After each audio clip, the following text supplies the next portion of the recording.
So if you're an email marketer and your boss has said you need to get an email list of 500,000, guess what? And you control the marketing on the website. Guess what you're going to go after? You're going to go after emails. Now, is that healthy for the business?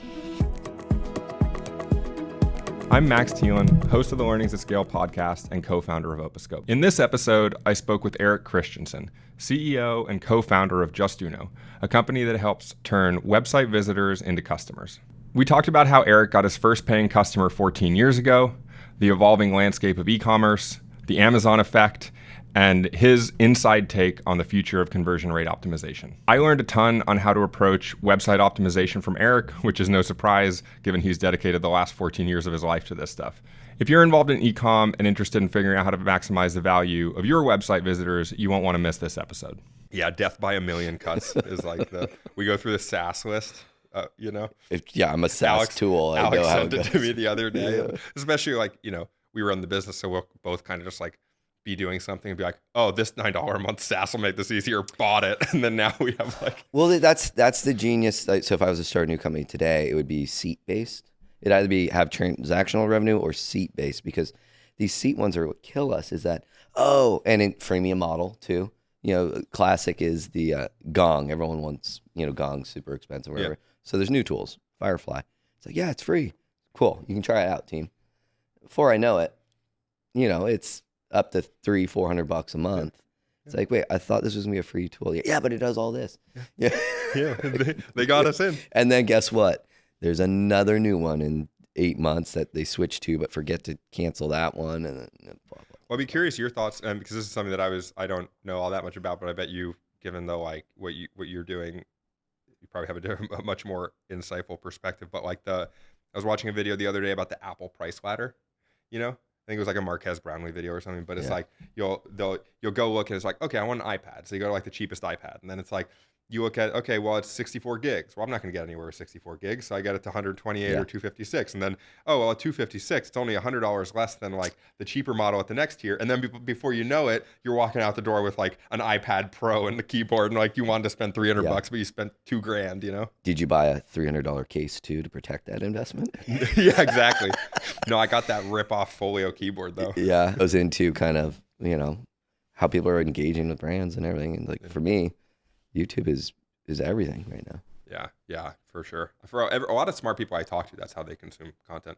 I was talking to a guy yesterday who's brilliant guy and doing some super cool stuff, and he's like, yeah, I just have YouTube in the background all the time listening to a podcast, and then if something interesting happens, it's like, what was that? And then he goes and rewinds and listens to it, and that's his whole process for finding information about learning new things, stuff like that.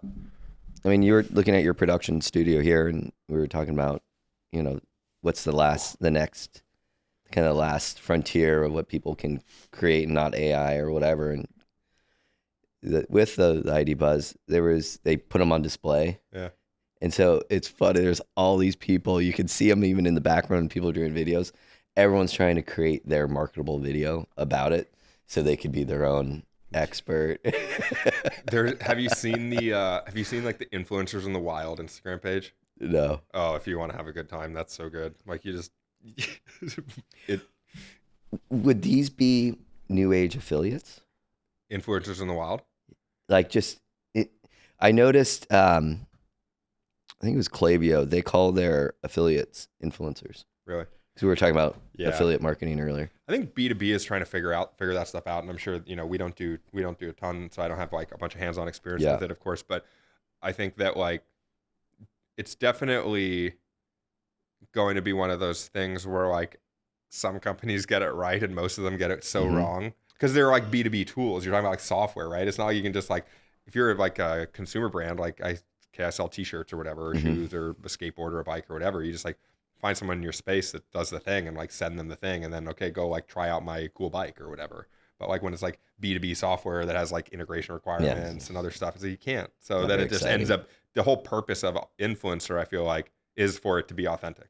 So if the end thing of your influencer strategy is not authentic, probably don't bother in the first place, because it's not going to resonate with anyone, because it's going to be obvious that you just paid someone to say, oh, our product's so good, Well, e-commerce, which is primarily who we work with, user-generated content's huge. Really, it's really, I think everyone's still trying to figure it out. Yeah. You know, and it's more of the micro influencers. Mm-hmm. We work with some really good partners, actually invested into a company that has a credible platform on it, but paid aspect of it, are people paying to amplify their own users generated content? I think what'll sometimes happen in work is like you get a bunch of UGC, and of course there's a million ways to skin the cat, right?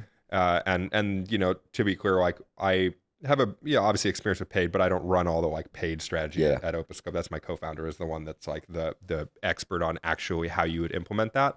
But I think probably what he would say would be that it would be some, you get this UGC content, you kind of probably see how it all does organically, and then how it does organically, because you don't want to just put paid budget behind everything. You want to put paid budget behind certain things, and also certain things might work organically and might not work for paid, and you have to actually think of like what outcome you're trying to drive, right?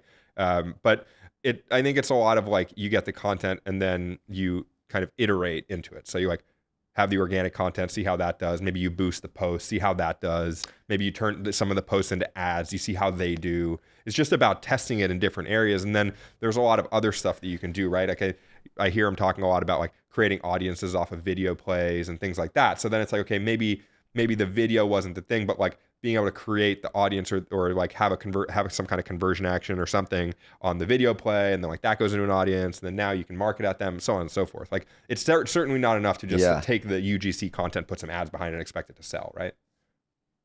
I was just thinking, can you promote and boost someone else's post? No, I don't think so. That'd be kind of crazy. Yeah, anyone want to boost my ads? Why would you think about that happening?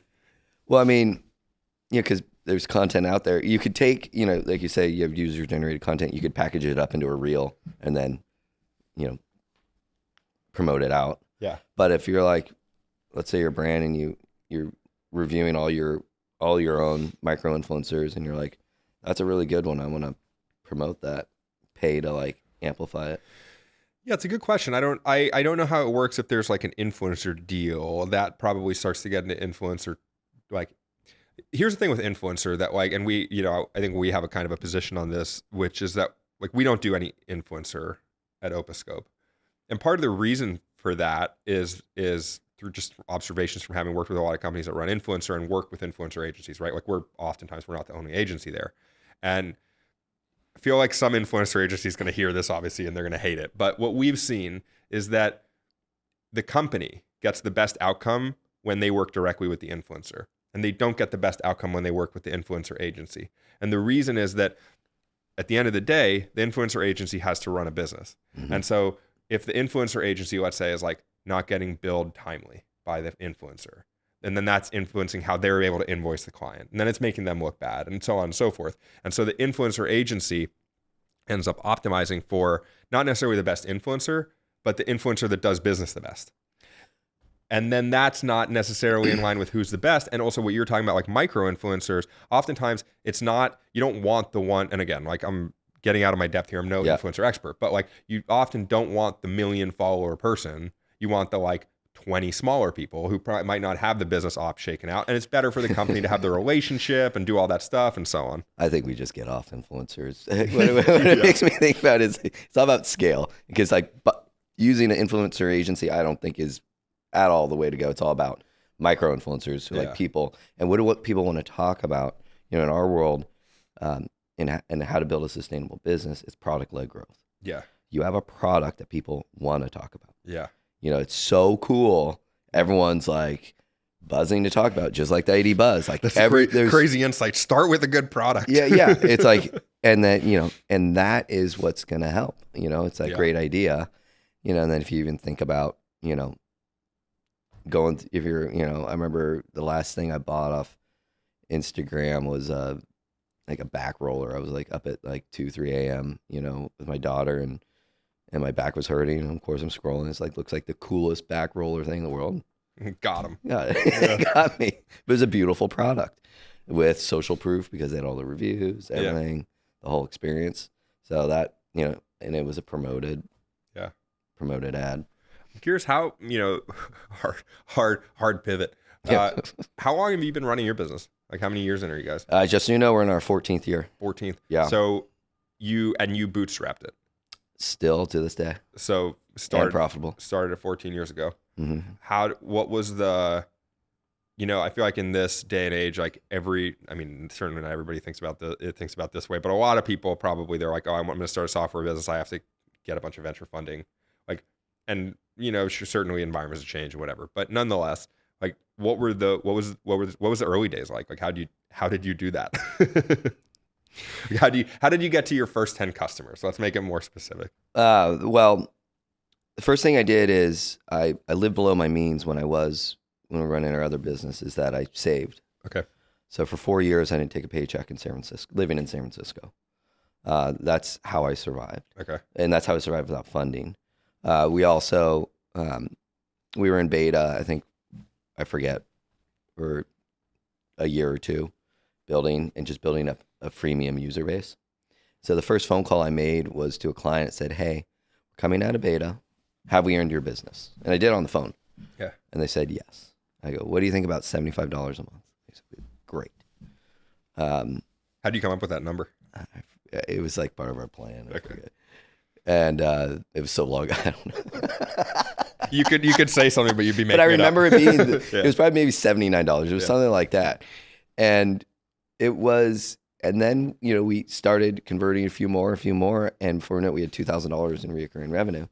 And my co-founder and I, we were also, he had started at that time 2 other companies, and I was part of 2 others.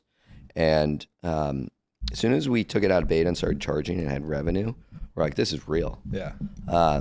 And we each eventually backed out of the 2 other companies, and all the money that we were bringing in, we hired our first 2 employees. How long was that from the day you started working on it until the first employee? Let's see. Well, Robbie Hammett's been with us for going on 11 years. Nice. Shout out Robbie. Yeah.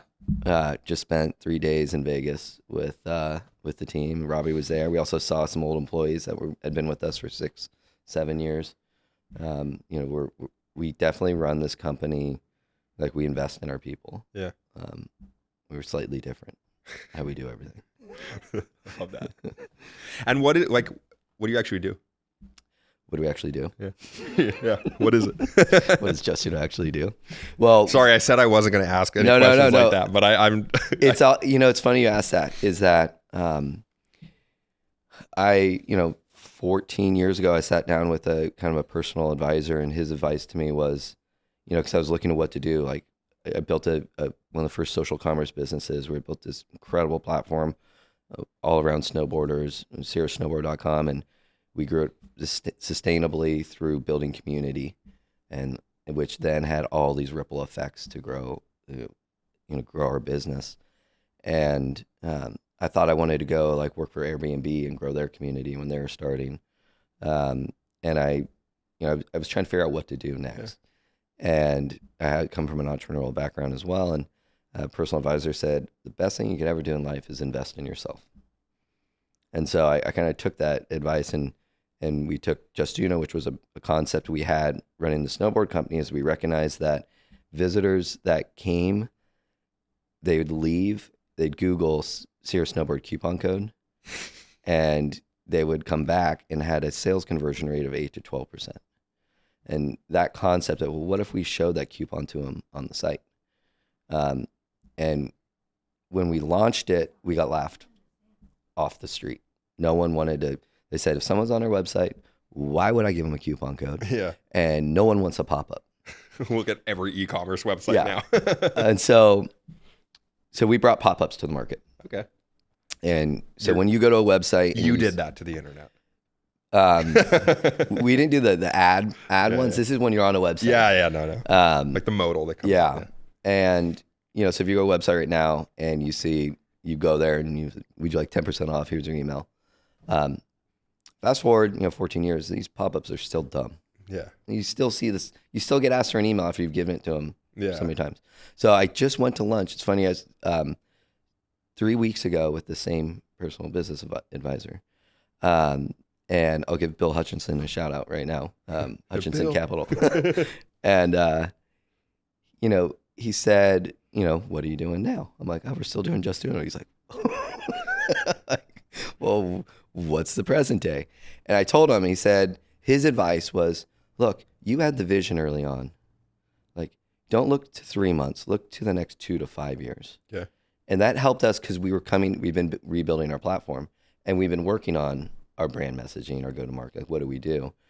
And so what we're doing now is we're really taking what digital marketers have come to love with marketing automation, with email marketing and SMS marketing, and creating personalized messaging with that convert and engage at higher rate, and applying that to the website experience. Okay. Nice. And what was your background before you did all this? Do you have an engineering background or? No. My dad's an entrepreneur. My grandpa was. My dad was a computer developer. So I've always been around. We had the Commodore 64s. Nice. I've always been around computers. I went into college as managerial economics, and then same as my older brother. And then he switched to environmental design, and I followed his footsteps. Yeah. But I still minored in business. And then I studied computer science. I didn't get the minor, but I took a bunch of courses. And then at that time, web design was kind of starting. So I actually interned. So the best thing I ever did in college was interning. I interned at Left Field. It was one of the first digital, what do you call it? Interactive advertising agency. And we were doing like banners for like Amazon. And get them down to 13K, whatever. Yeah. And the people I worked with there, asked them what's the future, and they're like, you gotta do web design. Okay. So I got in web design, and then got sick of computers, did sales for a year, and then JustUno or? And then the snowboard, eCommerce. Okay. And miscellaneous stuff in between. Yeah. But I've been doing JustUno for 14 years. Nice. Nowadays do you still spend a lot of time talking to customers? So I mentioned I launched my podcast, Conversion Show, to try to force me to talk with more. It's one of those things where I wish I could talk with customers more. Yeah. But every time I do, I learn so much. Yeah. And so I'm trying to get back into that now that I'm out of like the total operational stuff. It's nice to be able to just pick up the phone. Yeah, and just chat them up. Yeah. But which is kind of a funny thing is like this. I don't know if you've heard like what's the easiest way to talk with customers? You think it'd be an easy thing. Yeah, just pick up the phone. Yeah, just pick up the phone, call them, but it's not that easy. Obviously, you can have user conventions. Sure. You can like sit in calls, but email them, schedule a office hours. Office I hours. would love to actually hear how other CEOs are able to engage with their customers. Yeah, That'd be an interesting. that's a good thing. question. I'll add that to the I would love Learnings some and Scale feedback. podcast Yeah, question. That's a good idea. I think you prompted that. I'm just going to start doing this. I'm going to start asking the guests, what question should I ask other, insert your like title role function here? That was a recommendation. Jane Sarah used to be my VP of marketing. She has she's down in Florida. Mm-hmm. She runs a podcast, Women in B2B, or Women in Marketing. And she gave me that question to ask some guests. Nice. And it's still a question someone gave me, which I still use just generally, which is, if you could pause everything right now and just focus on one thing in your business, what would it be? Like, cut out all the noise. Just solve one problem. What would you spend a week? It's what I've been focusing on is our go-to-market messaging. Go-to-market messaging. And right now, what it is what is that one use case that's so powerful, and how do we package it up and in video form as well, that we can amplify out to the world. Makes sense why you're thinking about customer interviews or talking to customers. Yeah. So how have you been like approaching that? What's your process like? Like when you think, I'm curious, what like I'm sure now you're in it, right? But at some point you identified that like, oh, I got to start working on our go-to-market messaging. Yeah. What was the thing? I wish I could tell you it was like this clean pathway and road. Yeah.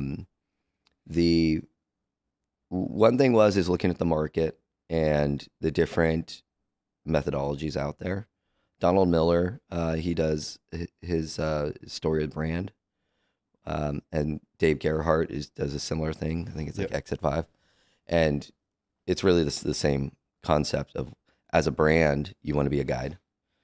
And your client has a problem, and you're guiding them to solve that problem.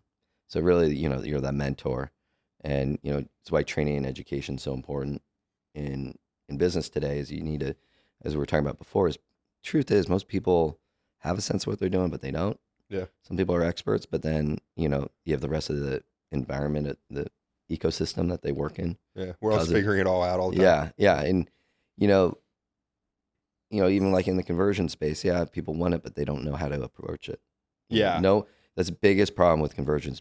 People don't understand what to do with their website still. And there's a million things you could do. And there's no tool to help them, guide them at scale.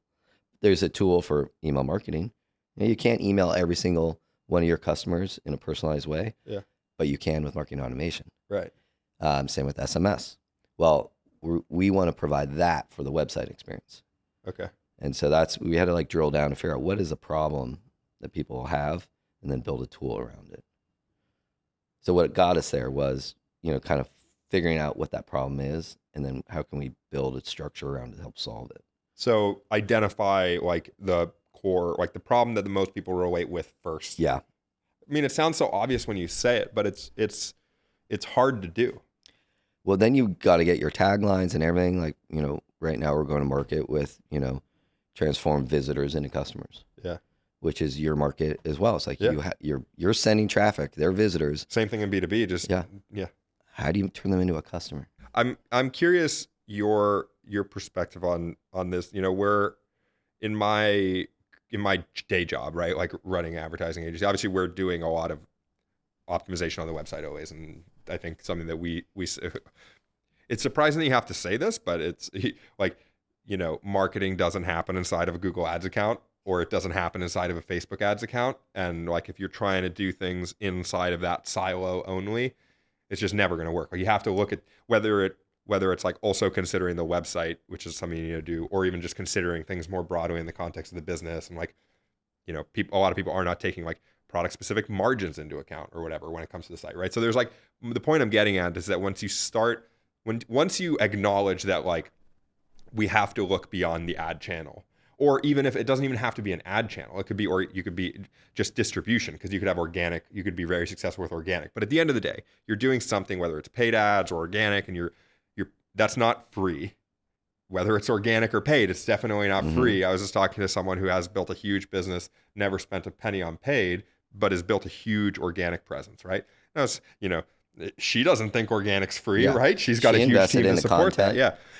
But so then it's okay, well, I figured that out. I got distribution that can work. And obviously in real life, it's not so discrete. But now they come to the site.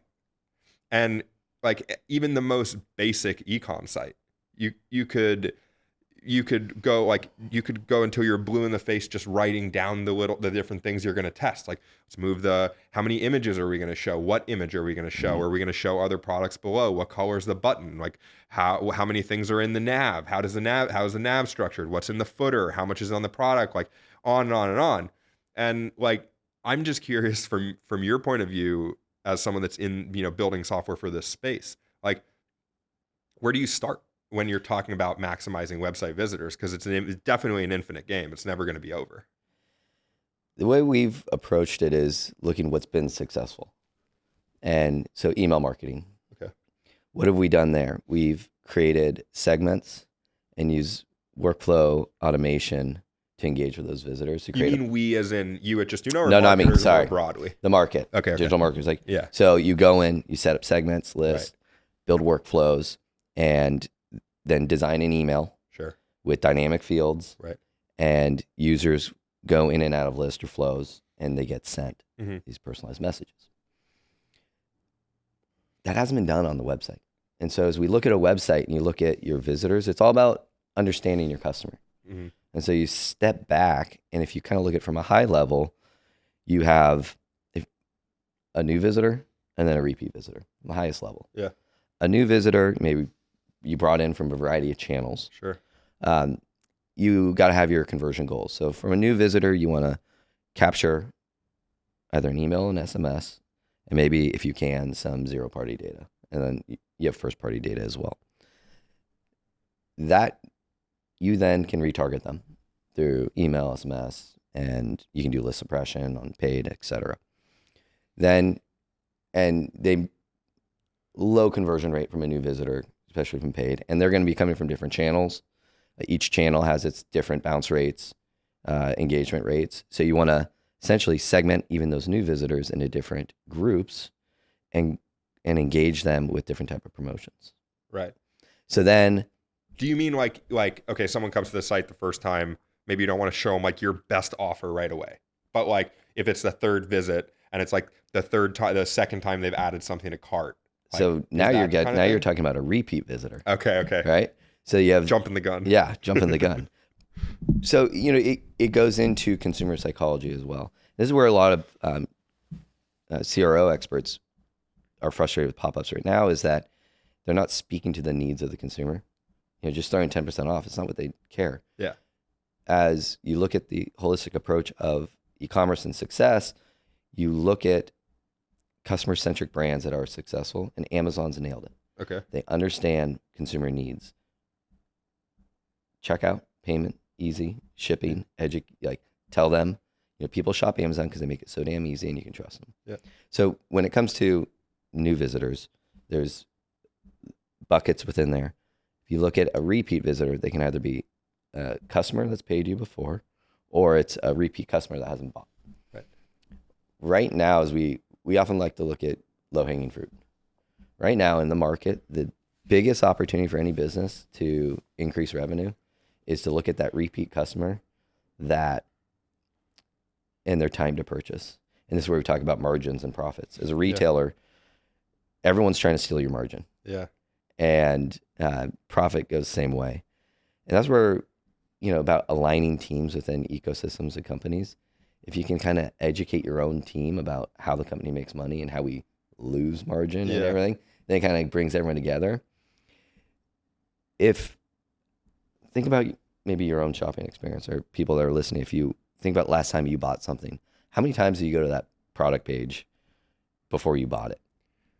I'd say for me, it's probably like an 80-20, where 80% of the time it's like deliberate. I've been back and forth a lot of times. Yeah. And sometimes it's because I'm thinking about it. Other times it's just because I'm busy, or it also has to do with the value and then of the purchase, right? If it's cheap or expensive, maybe like 20% of the time, it's just like, oh, wow, I need this, didn't know it existed, buy it right away. But the latter is definitely more rare. Yeah, But, if you look at that's the like market. lightning in a bottle for a consumer brand, right? And repeat visitors have a higher conversion rate as well, just across the board than first-time visitor. So it's that time to purchase that is where a lot of money is being lost in the market. Do you mean time to purchase from first visit? Yeah, so second visit, third visit, fourth Okay. fifth. Like you have to pay to retarget them to get to the website. Yeah. You have to send emails, you have to SMS. It costs money to get someone to your website. So our message is, let's understand their needs and do whatever we can to get them to purchase on whatever visit it is. Yeah. And so what are, like, when you start walking down that path early on, you talk about like low-hanging fruit. And I know this is going to be like wildly different from business to business. Yeah. But like, are there any, when it comes to optimizing for conversion, like we said, like there's a million things you could do. Are there a lot of common areas where you're like, make sure you're nailing A, B, and C before you start worrying about everything else? Yeah, I mean, you can get caught up in visuals and everything. Yeah. The most common thing I tell people is ask them, when was the last time you shopped your website? That's a good one. Yeah. And it's amazing how people haven't. And, 99.9% of websites can be optimized. Uh-huh. And it goes to retention as well. Like you talk about first-time purchase, well, second-time purchase. In order to get someone to buy a second time, they have to have a good experience. So when you look at e-commerce right now, in the last mile, once you've gone to the website, it goes beyond that, because once you make the purchase, it then falls into the shipping department. Yeah. Land, warehousing. Make sure it goes fast. It goes fast because with Amazon, exactly when you're going to get it and it's going to show up. And not only that, returns are going to be easy. So it goes again into understanding the consumer psychology of shoppers, making sure you're speaking to them through the process. So you ask, what are some of the key things you should be talking to them about? Well, it goes down to your goals. If you're a life cycle marketer, your goal might be your CMO maybe gave you a directive to increase your loyalty fan base. Right. So what I would recommend is to activate the loyalty line flow in JustUno. And what does that mean? Well, that means, and they use loyalty line for their loyalty program. It means they activate it, means any visitor that comes in that is already a customer and not a member of their loyalty program, they are going to be shown a welcome back. You're a loyal customer. We think you would benefit from our loyalty program. So it's a segment. So we start thinking about our website visitors in segments based off your goals.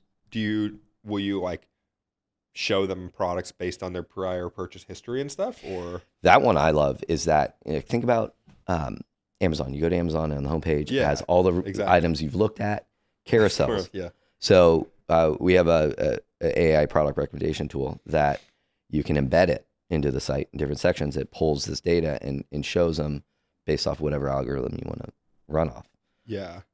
I think I wonder your perspective on this as someone that's built a business around, tell me if you would put it differently, but you built a business around optimizing checkout flows, or not checkout flows, but like consumer websites, right?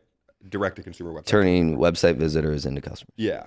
And you started that business 14 years ago, and Amazon was very different, a shell of its current self 14 years ago. Yeah. And I feel like you can't really talk about e-com consumer in that kind of like over that time period without thinking about, okay, like what's the impact been on that Amazon has had? And do you think part of like, this is a super leading question, I'm sorry, but like, I feel like it's kind of an arms race, right? Like Amazon's got billions of dollars they're putting into optimizing every corner of everything. And then consumers, because we all shop on Amazon, I feel like that there's probably some, marketing psychologist that has a good answer to this, but I'm sure that experience that all these consumers are buying through Amazon, now our expectation of a good website is Amazon. So then to a degree, probably part of this is like, how can you kind of get a little bit of that Amazon sprinkle of quality stuff into your website, but we all don't have billions of dollars in R&D? So you need to find smart technology partners that understand that and are building tools for that. And that's where I like to see where we fit in. When we going back 14 years, when we talk with retailers, I would tell them, look, you got to understand, your users are going to your website and they know there's a coupon out there. They're opening up a new, I don't think we had tabs back then. They're opening up a new browser. They're Googling it. And going to Retail Me Not, finding a coupon code, clicking it, and are costing you 20%, a percentage of that deal you're paying to Retail Me Not, to affiliate-driven websites, because they know what consumer habits are. And now there's, Honey doing the same thing. It's like that's something that's happening, right? So fast forward to today, when I'm talking with retailers is, and you mentioned what are the core things you should look at with CRO, is, are you aware that your consumers are going to your website, shopping, and going, I wonder if I could get this on Amazon for free shipping and faster? That's what I do. Yeah. Because I don't trust the brand because they haven't spoken to me. Well, the experience is a lot of times much better if you just go buy the same thing through Amazon. But they don't get any customer data. They don't get anything. So how do you combat that? The way you do it is you speak to the consumer's needs. So when you look at a website, the top things they can do is look at, am I answering the questions that my consumers have? Will they ship it to me fast? Will I have to pay for shipping? Will returns be a pain in the butt? Can I trust this company? Do they value customer service? Basic consumer needs are not answered on most websites. Yeah. And then the follow-up is reviews. Is this, I want to read the reviews. Does the product page have good reviews? Have reviews, period. And then, with the payment, is payment going to be easy? So and trustworthy. So as you mentioned, Amazon, Shopify is owning the market right now, and they're heavily looking at how to replicate the Amazon experience. They've launched Shop Pay. Yep. I think they're calling it Shop now. Mm-hmm. That's one of their answers. When I'm with the place my head immediately goes when I hear you talking about this, and it feels like, now that you've said it, it feels like so I don't want to say obvious, but like it feels, not to like diminish it, right? But like for any brand, your website should probably be the best place to buy your product in a way. Would you agree with that? Or it should be. But there are probably cases where maybe Amazon-centric brands or something, maybe it doesn't. You're selling like, I don't know, organic toilet paper or whatever. Maybe people are just always they'd rather buy that through Amazon. But like, if you're not that. I mean, you talk about like agency services and SaaS services, the SaaS companies offering services. It's the same thing where brands traditionally were fantastic at building incredible product and marketing the hell out of it. Right. Historically. Right. And then as the internet came around and direct-to-consumer came around, they recognized they could save margin, go direct-to-consumer. Yeah. So they started to retail. But they don't know how to retail. Now, DTC brands, they're better, but other large-scale brands, they've dropped the ball. They don't understand retail. Yeah. Retail is a beast. It's very difficult. And so, going back to the question of what was the question? I think it was just around like it was more of a statement. I was just like I think like what I hear when you talk about a lot of this is just like you have to, and this is the part where it's like maybe it's it sounds obvious, but a lot of companies don't do it, where it's like just make your own website the best place to buy your product. That's what it was. Yeah. It should, if you invest that money, it's worth it. It should be. But again, it oftentimes isn't. Yeah. And maybe because just leadership in the company, whatever it is, they don't realize that they could be doing more with it. Yeah. But, business is business. Maybe they're more focused on fixing their wholesale. Yeah, of course. Channels, someone's got it's like priority in the all business. The projects and the present value of all of them, and this one website's number 4. Yeah. And it just is what it is. But that's where you look at channels, and I think the website channel over the next 5-10 years is going to become even more powerful. Yeah. I mean, online retail is still, sub 20% of retail.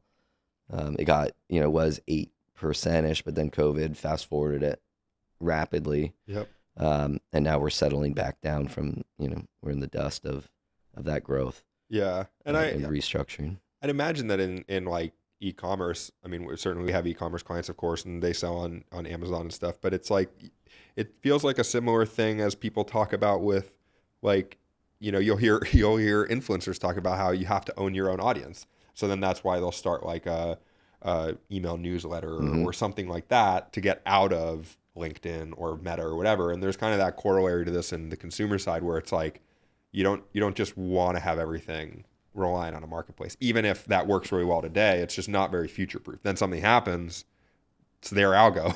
Well, you talk about us being a self-funding company. It's you have to build a sustainable business.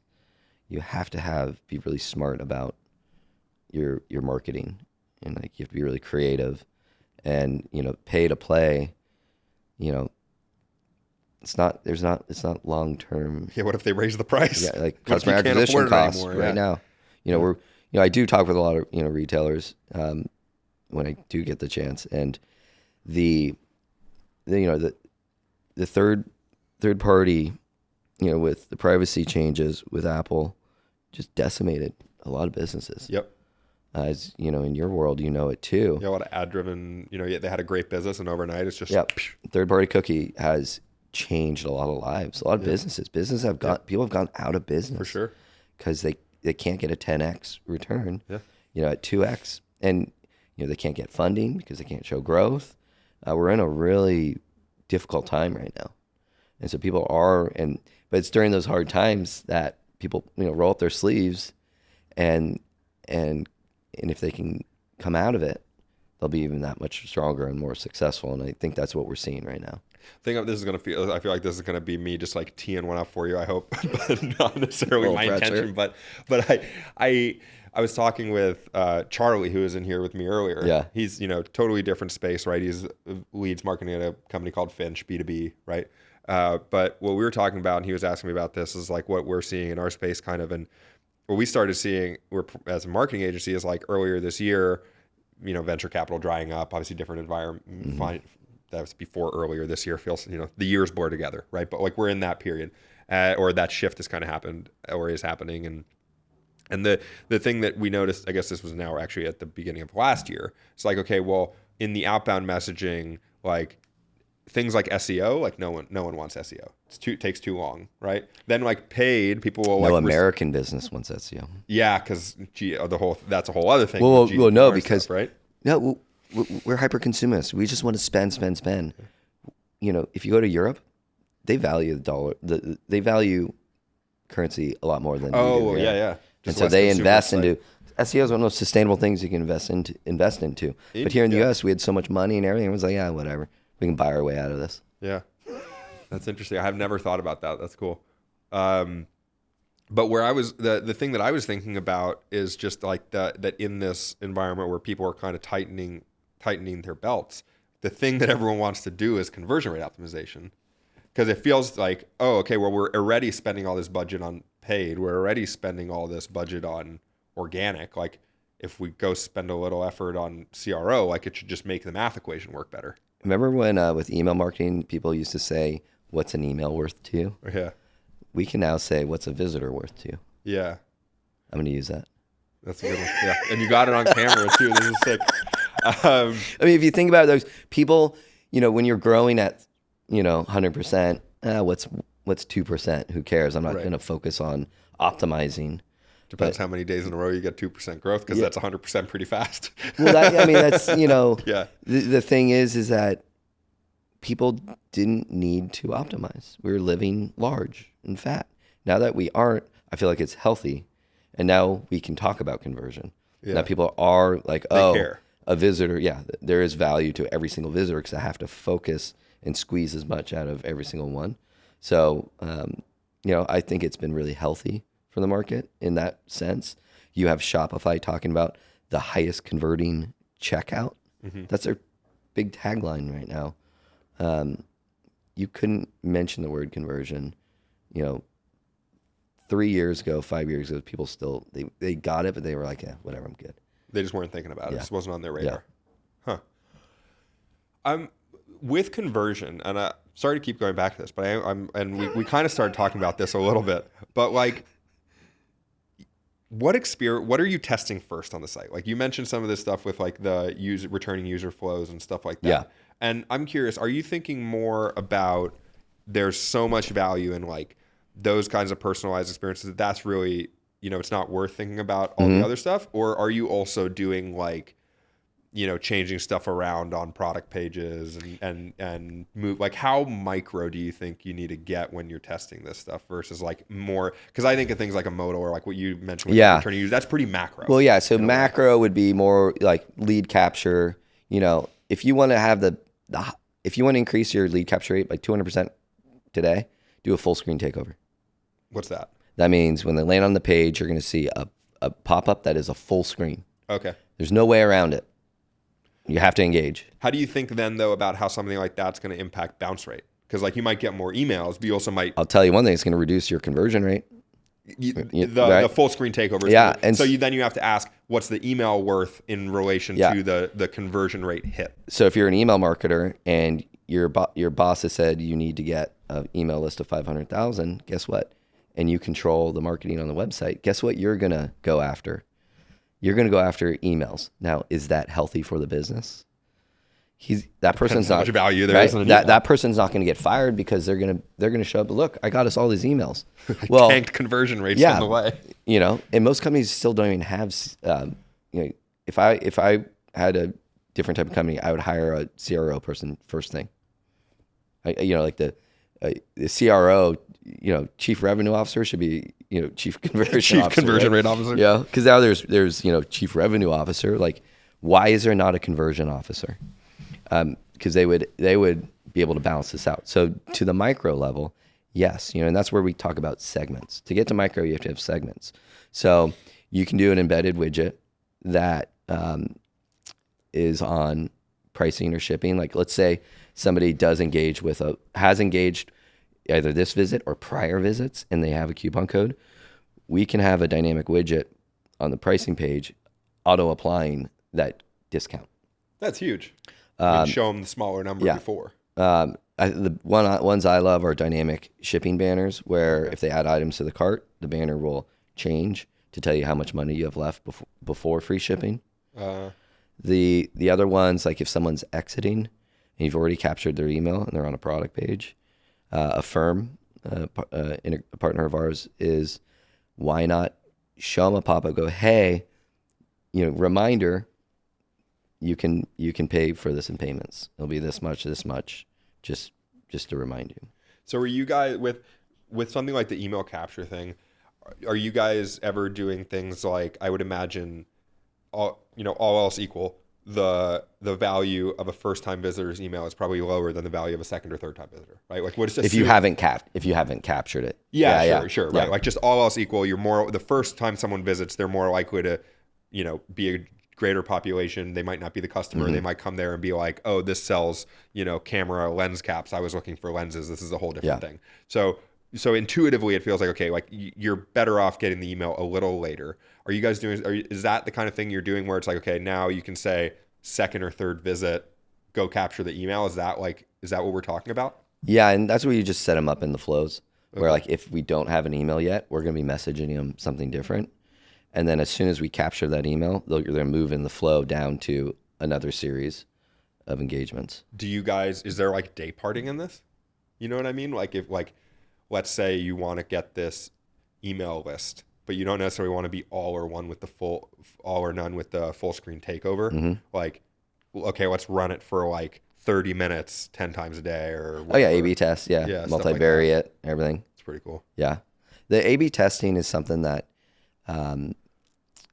that the market loves. Yeah. Especially like Optimizely, like as you talk about like digital marketers, they, that's the big conversation is A/B testing. Yeah. Like, can we do this? It's like, which is how you really truly test things and optimize and everything. I think there's an important balance of it, and that's where they should lean on us and our technology to like, run all these other instances and auto apply them so that we know best. We know best because we have all the data. But the reality of life is that people don't have time to A/B test. Yeah. And then they end up just like whacking them together, and it's like, oh, let's go see if the green button or the blue button works better. And it's like, is that really gonna? It's how do we? It's like which, as we talk about segments and flows, and like first, which how do we segment our visitors to speak to them, to understand them, and then let's speak to them. Then we can worry about, copy. Yeah. How do you guys think about like structuring tests and experiments? And obviously this has to be data driven, but then it's also super easy to lie to yourself with data. And like, I love this with marketers always, coming from a finance background, because you talk about like, always hear marketers talking about statistical significance. Yeah. And then I'm like, how long did this test run for? And they're like a month. And it's like, okay, does your business have seasonality? And it's like, yeah. And it's like, okay, so you're telling me that you ran a test for a month. We agree your business has seasonality. You're now going to go and apply this in production. But we just agreed that there's seasonality. So we used to say that this also works. And maybe that's not the best example, but the point being that like where do you draw the line between making sure that you have enough statistical rigor to make sure that you're not just like, seeing numbers and running around like a headless chicken, while not making it so over the top complex that you can never iterate and it slows things down too much? It's one thing to have data, it's another to take action on it. Right. Yeah. It's just a report, Everyone loves a fancy report. Yeah. I often, when my team comes to me, like, we're going to run this test, I go, okay, great. Show me the last test you did. What did we learn from it? Where's the test? And this doesn't always happen, but I try to remind them, like, look, before we invest resources in this, let's make sure we know we're going to leverage it. So it's kind of like it's like a culture, setting a culture of documentation. Yeah. The other is, there's things you can program into the software where it's like, hey, whatever one wins after a month, just auto run that. Yeah. little things like that can be programmed in to help the user. Yeah, that's cool. I like the taking it back to like the documentation side of things. That's cool. Like, cause it's easy to go to, okay, like how do we do the math better? Well, it's like maybe just like write down what your hypothesis was beforehand and like what the outcome was. And it kind of keeps you accountable. Yeah.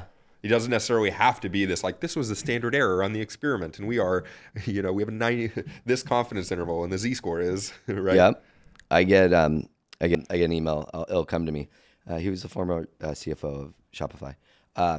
Toby Lute. No, he was the CEO. It'll not McDonald. It'll come to me. We'll put it in. Yeah, We're like running across the screen. Yeah, he ran SurePath Capital. Now he's just doing consulting, and he had this great advice along the lines of that of whenever you make a decision, just put in a log, and put what your mindset was at the time. Put it in a log. Into a log. A log, okay. And we often find ourselves in our company. 6 months later, we're like, wait, when did we do that, and why did we do that again? Yeah. Yeah, it's something very simple. And Groundhog Day too, honestly, and test the same thing a year later. Yeah, and so, but yeah, back to your A/B testing. Where I want people to start is first with A/B test different segments, like engage with visitors based off of different goals and right. their segments and let them go through a workflow. Yeah, I mean that intuitively feels like I would imagine, like I don't own a consumer business, but I would imagine that if you looked at the distribution of like customers and lifetime spend or spend by year, yeah. It's probably going to be something like the top 10% of customers or the top 20% of customers make up 80% of the purchases. And do you think that's a false assumption, or do you think it's that kind of the 80-20 rule type thing? Something to that effect? I don't. Not to suggest that it's so yeah. precise, but just that a smaller cohort of the customers makes up an outsized portion of the value, which then to me, if I'm going backwards, then I'm like, okay, well then how do we get more out of those? My main hope is that people understand their customers better, their visitors better. I think once we can get people to look at their customers, just like email marketing, you A/B test emails, 100%. Just as you should A/B test your website. There's a lot of little changes you can do to optimize your site, but that's just a byproduct of the structure you're looking to do, which is, segmenting your visitors again, understanding who they are, having data behind them, and then figuring out which one you want to target. Yeah. And right now, that repeat visitor on a high level, I feel like is the most misunderstood consumer segment in the entire industry. In the next 2 to 5 years, there's going to be a lot of money made by the brands that focus in on that. You were reading my mind right there, because I was looking at my watch and we got 10 minutes before you got to get on the road. And I was kind of curious, like in closing, you obviously have a very unique line into this specific area because it's what you do all day, right? Mm-hmm.